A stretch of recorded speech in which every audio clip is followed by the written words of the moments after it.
প্রায়ই সে এরকম ভুল করে, তারপরেও তুমি তাকে কিচ্ছু বলো না। এটা ঠিক না। শোনো বাবা, ভালোবাসা ভালো, কিন্তু বেশি ভালোবাসা কিন্তু ভালো না। একথা বলে রিফাত রাগ করতে থাকে। তখন রিফাতের বাবা বলে, বাবারে, তোর মা সারাদিন পরিশ্রম করে। আজ রিফাতের মায়ের শরীরটা একটু খারাপ। তিনি রুটি তৈরি করতে গিয়ে হালকা পুড়িয়ে ফেলেন। তিনি ভাবছিলেন, এমন পোড়া রুটিগুলো কি তাদের দেওয়া ঠিক হবে? সকাল সকাল তাদের মন মেজাজটাই খারাপ হয়ে যাবে।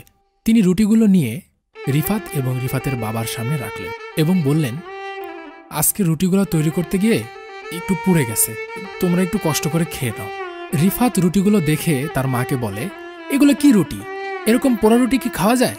আমি প্রায় লক্ষ্য করেছি তুমি কয়দিন পরপরই এরকম পোড়া রুটি খাও, ভালো লাগে না এসব।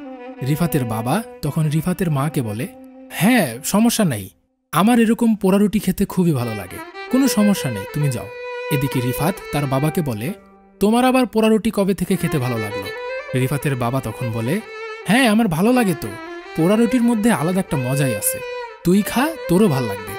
রিফাত তখন তার বাবাকে বলল, না বাবা, আমি এই জিনিসটা লক্ষ্য করেছি, মায়ের এরকম ভুলগুলোতে তুমি তাকে কিছুই বলো না, প্রায়ই সে এরকম ভুল করে, তারপরেও তুমি তাকে কিচ্ছু বলো না। এটা ঠিক না। শোনো বাবা, ভালোবাসা ভালো, কিন্তু বেশি ভালোবাসা কিন্তু ভালো না। একথা বলে রিফাত রাগ করতে থাকে। তখন রিফাতের বাবা বলে, বাবারে, তোর মা সারাদিন পরিশ্রম করে, এই সংসারের সব কিছু তাকে সামলাতে হয়, মাঝে সাঝে এরকম দু একটা ভুল হতেই পারে। আমরাও তো সারাদিনে কতই না ভুল করি, এগুলো কি আমরা ইচ্ছে করে করি? করি না।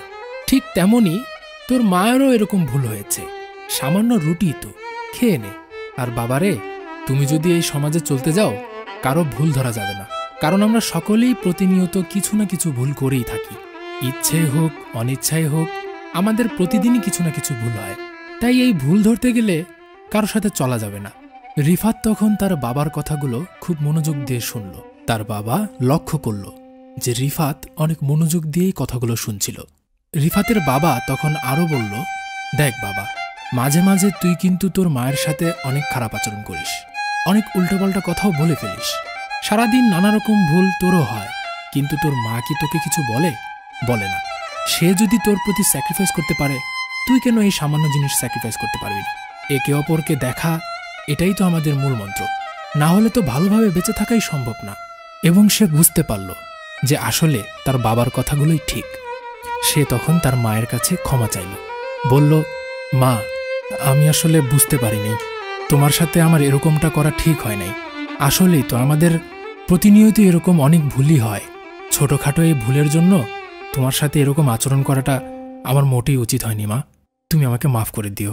মা তখন খুশি হয়ে বলে, আরে বাবা, ক্ষমা চাস না, তুই যে বুঝতে পেরেছিস এতেই আমি অনেক খুশি। এখন নে, রুটিগুলো খেয়ে নে। প্রতিনিয়তই আমাদের ইচ্ছা বা অনিচ্ছায় অনেক রকমই ভুল হয়। সেই ভুলগুলোকে ভুলভাবে না নিয়ে আমরা যদি সেই ভুলগুলোর সংশোধনের চেষ্টা করি, তাহলেই কিন্তু আমাদের সম্পর্ক আরও গভীর এবং অটুট থাকে।